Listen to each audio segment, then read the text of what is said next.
Muy bien, continuamos la segunda parte de nuestro estudio sobre escatología y particularmente el tema del estado intermedio. Explicábamos que la palabra estado intermedio es como un término técnico que se usa en escatología para referirse a dónde va el alma de la persona luego de morir.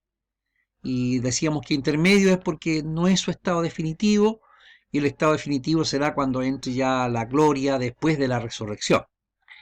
Y allí tocábamos el ejemplo de Abraham y eh, veíamos cómo los judíos en el tiempo de Jesús y antes de Jesús ya empezaron a asumir una interpretación, los rabinos, de que si las personas iban al Seol, debía haber una separación. Si justos e injustos iban ahí, tendría que haber una especie de separación o compartimento del lugar. Eh, La palabra Seol del hebreo no está muy clara su significado, su etimología, pero básicamente se refería al lugar donde iban los muertos. Y, y por las citas bíblicas vemos que tanto justos como impíos descendían al mismo lugar. El salmista clamaba, no dejarás mi alma en el Seol, y esa profecía se toma como un salmo mesiánico. Y el Salmo 9.7, donde dice que todos los malos, todos los que se olvidan de Dios serán echados al Seol. Y así podríamos citar, usted puede revisar esas citas con calma. En general, la enseñanza que encontramos es que todos van al mismo lugar, solamente que el creyente tiene la esperanza de que no quedará para siempre ahí y que en algún momento él verá a Dios. En, Estoy citando aquí lo que dice el Nuevo Diccionario Bíblico Ilustrado. Y dice el Nuevo Diccionario que el Seol era considerado en el Antiguo Testamento como lugar de olvido y de reposo también para el creyente. Sigo citando el Nuevo Diccionario Bíblico Ilustrado, comillas. En el periodo precedente a la primera venida de Cristo, los judíos distinguían entre dos partes del Seol, una reservada a los impíos que eran atormentados desde el momento de su partida de este mundo, y la otra estaba reservada a los bienaventurados y que también llamaban paraíso o seno de Abraham. Por eso Jesús utiliza las dos expresiones porque ya era conocido en el judaísmo desde tiempos antes de Cristo, ya se había llegado a esta conclusión por parte de los rabinos, que el Seol tenía como dos compartimentos, no podían estar juntos los impíos con los bienaventurados. Para graficarlo de una manera, entonces en el Seol Hades, ¿no? Uso esta expresión, Seol Hades, porque básicamente se está refiriendo a lo mismo. Entonces el concepto era que todos los pecadores tenían un compartimento especial, un lugar de tormento, donde ellos iban al morir. Y la otra parte del Seol Hades era para los creyentes, tal como Lázaro, y que se le podía llamar seno de Abraham, y también se le llamaba paraíso, como Jesús lo usó con el ladrón arrepentido. Hoy estarás conmigo en el paraíso, y en el caso de Lázaro usó la expresión el seno de Abraham.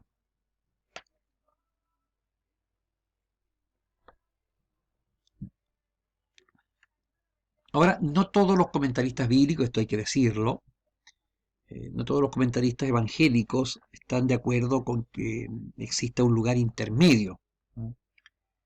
Hay muchos estudiosos bíblicos que piensan que el alma al morir va directamente a su lugar. Si es con Cristo, va directamente al cielo a estar con Cristo, y si es incrédulo, va inmediatamente al tormento eterno. También muchos comentaristas, entonces la gran mayoría rechaza la idea que tenían los judíos antes de Cristo de que el Seol tuviera dos compartimentos, como lo explicaba hace un rato. También esa idea es, por supuesto, rechazada por los comentaristas, por muchos comentaristas bíblicos. También hay otros estudiosos que creen que el Seol o el Hades sencillamente debiera traducirse siempre como sepulcro, pero por el contexto, también lo hacen notar los eruditos, no, sería improcedente traducir siempre sepulcro. Es cierto que hay lugares donde se puede traducir sepulcro. Ellos dicen que Seol y Hades no es un lugar intermedio, sencillamente se refiere al sepulcro y allí va la persona y no va a ningún otro lugar. O sencillamente la persona va directamente a estar con Cristo o al infierno. Así que hay versiones de la Biblia que traducen todas las expresiones como Seol y Hades, la traducen como sepulcro, tumba, etcétera.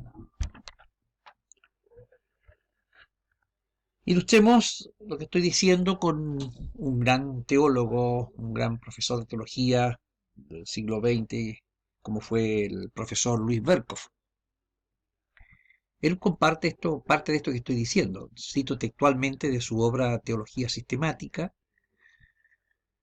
Comillas, dice, de los mismos pasajes se deduce también que no puede considerarse como un lugar con dos departamentos, o sea, él está hablando del Hades.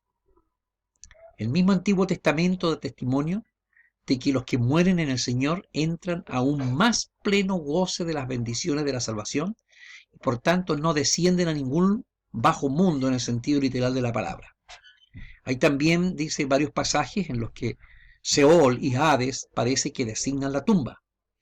Sin embargo, no siempre es fácil determinar si esos vocablos se refieren a la tumba o al estado de la muerte. Berkhoff es una de las personas que se opone a la idea de un estado intermedio. Él argumenta en ese sentido.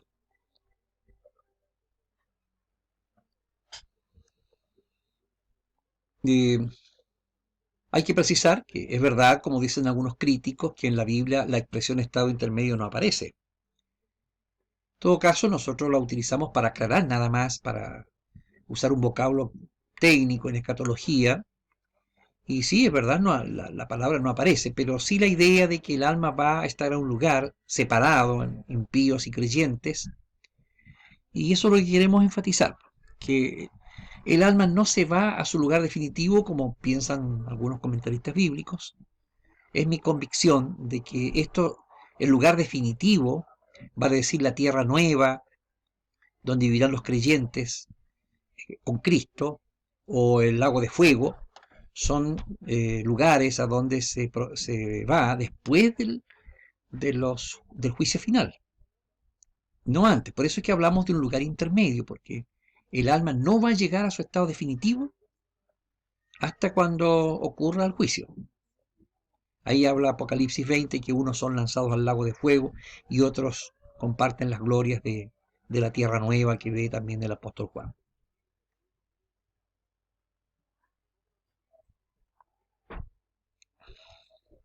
Para no complicarnos más, en términos muy sencillos, nosotros nos adherimos a esa expresión de Pablo, vamos a estar con Cristo. Si queremos llamarle cielo, paraíso, la terminología en realidad no es importante.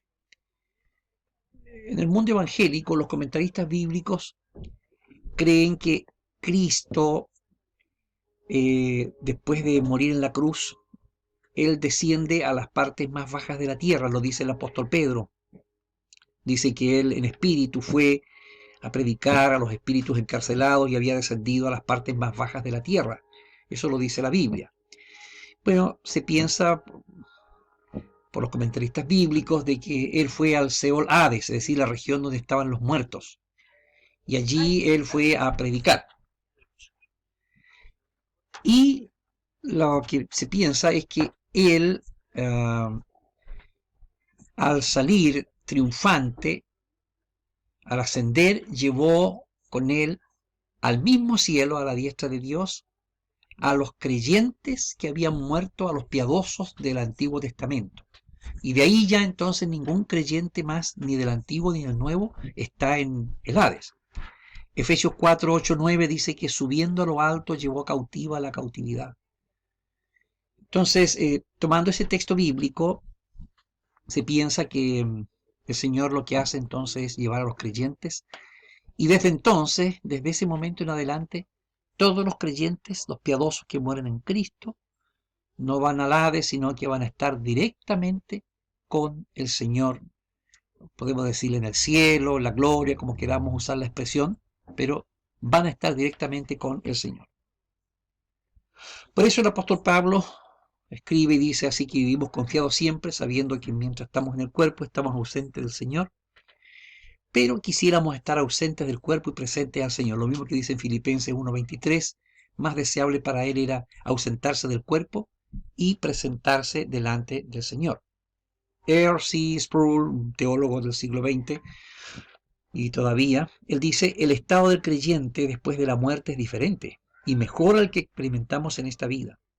En el estado intermedio, disfrutamos de la continuidad de la existencia personal en la presencia de Cristo. Él usa también, Sproul, un teólogo muy conocido en el ambiente evangélico, conservador, él usa también la expresión estado intermedio para aclarar nomás, como un término técnico nada más. Pero está diciendo que allí disfrutamos de lo que es la presencia del Señor, lo cual, por supuesto, como dice Pablo, es muchísimo mejor. Estar con Cristo es muchísimo mejor. Hay otra pregunta que tenemos que hacernos, que tiene que ver con lo que algunos llaman el sueño del alma. Algunos grupos interpretan, algunas sectas y grupos interpretan de que el alma al momento de morir va y entra en un sueño. Toman algunos textos que hablan de dormir. La Biblia habla de los que duermen en el Señor, como 1 Tesalonicenses 4:13. Hablando de los cristianos, los llama los que duermen en el Señor. Y de ahí surge esta idea entonces de que el alma entra en un estado de inconsciencia, de sueño, no está consciente de nada y despierta el día de la resurrección nada más. El mismo teólogo R.C. Sproul dice, aunque la muerte trae el descanso al alma, y la Biblia frecuentemente se refiere a la muerte utilizando el eufemismo del sueño, no corresponde suponer que durante el estado intermedio el alma duerma o que permanezcamos inconscientes o en un estado de animación suspendida hasta la resurrección final. Por lo tanto, esta es una idea que tradicionalmente ha sido condenada en la historia de la Iglesia, pero es mantenida por muchos grupos hasta el día de hoy. Así que nos oponemos, creemos que el alma sí está consciente, creemos que el alma siente. Ese es el sentir que vemos en las Escrituras, tomando muchos pasajes bíblicos.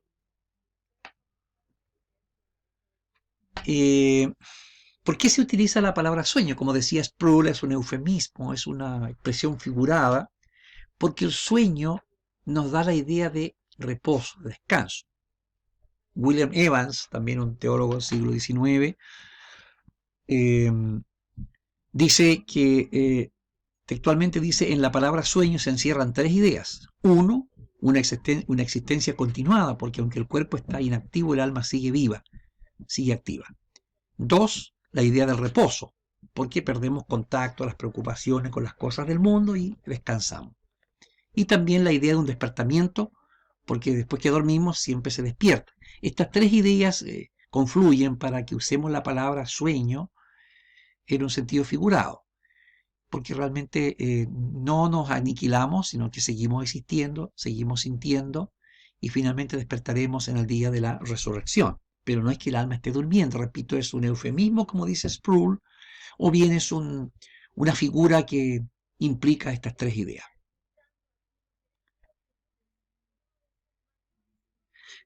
El apóstol Pablo, en 2 Corintios 5:1, porque surge la pregunta, antes de citar esta cita, surge la pregunta, ¿cómo es el alma? Una pregunta muy difícil. ¿Qué es lo que sube? ¿Qué tipo de esencia es? ¿Tiene forma? ¿Se puede ver?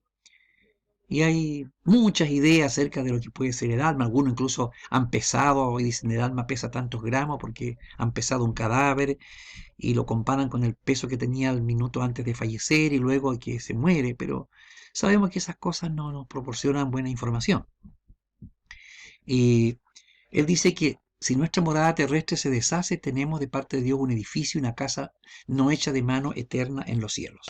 El mismo William Evans dice, parece deducirse de 2 Corintios 5:1-5 que el creyente recibe una especie de cuerpo espiritual durante el tiempo que está esperando la resurrección del cuerpo. Lo que Pablo desea no es estar en un estado incorpóreo, o sea, no es así como una sustancia etérea, volátil, sino tener otro cuerpo que no esté sujeto a la muerte. Eso parece ser lo que él dice ahí en el 5:1, que si el cuerpo, que es su tabernáculo, se deshace, hay otro tabernáculo espiritual especial que él poseerá en los cielos. Y por lo que yo veo, no está hablando del cuerpo glorificado de la resurrección. Esto es lo que lleva a decir a Evans que probablemente en el cielo sí tengamos una especie de cuerpo espiritual ahí mientras estemos